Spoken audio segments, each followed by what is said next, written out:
Oh, hi ka muna sa vlog to, hi. So yun mga nyor, good day no. Dito nga ay papasok tayo sa ating lugar. Gawa ng mamamasada tayo. Kagagaling lang natin sa trabaho no. Kuha tayo ng mga pasero dito na estudyante. So samahan nyo ko sa aking daily routine ngayong araw.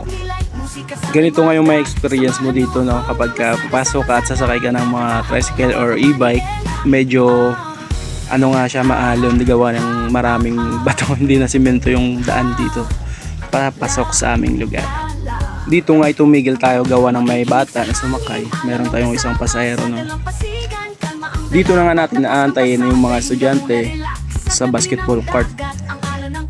Pagkapuno nga ay agad na natin i-start para makaalis na tayo at matid na natin yung mga estudyante sa eskwelahan.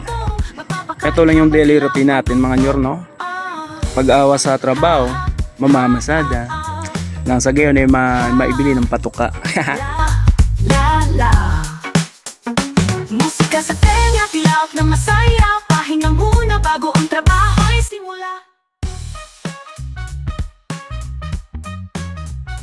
Ayan na nga no, dumating na tayo dito sa tapat ng paaralan ng mga high school. So ayan na.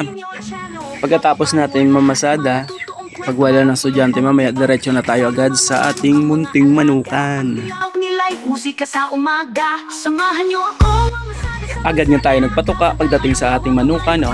Gawa ng wala ng estudyante, madalang yung pasahero, dumiretso na tayo dito para magpatuka. And syempre after na magpatuka, nakapagpahinga na, nagdaing tayo para sa ating hapunan mamayang gabi. Makakain man lang ng masarap na daing, sariwang isda.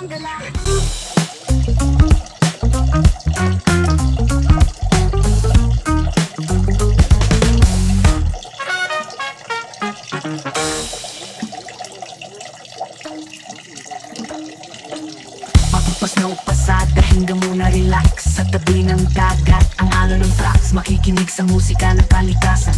Hampas ng tubig, tugtog ng kalawak. Pagtapos ng pasada, hinga muna relax. And of course, marinated na yung ating daing. Marinate natin siya sa toyo, asin, suka.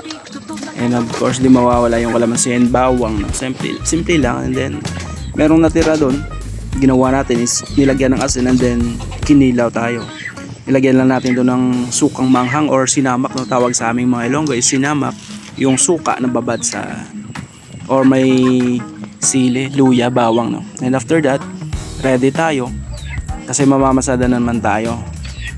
Meron tayong pasahero no na gusto magpabili ng kawayan at saka kahoy, so mamadali tayo para pagpata kasi ng alas 10:30, kailangan nandun na tayo sa school, sa labas ng school kasi abangan natin yung pag-uwi ng mga elementary no. Paalis na nga tayo no para bumili ng kawayan tsaka kahoy no. Saglit lang naman to. 6 na pirasong kahoy lang at 3 bigkis ng kawayan. So pagdating dito tayo nabili sa tabi ng sea oil. Ayan at kawayan pinakarga na natin dito. And ayan, ito yung kahoy tsaka yung kawayan no. Tayo ay hindi lang driver, hindi lang magmamanok, minsan kargador din no. So ganun talaga yung buhay, kailangan lang magsipag. Gunggong! Barinig kita sa mukha eh! Ayan, kumpleto na. Tapos na natin hakutin mula dun sa ating service. After nito kukuha tayo ng buwelo no, sa pamamagitan ng pagkape ng stick. So kape muna tayo mga nyar.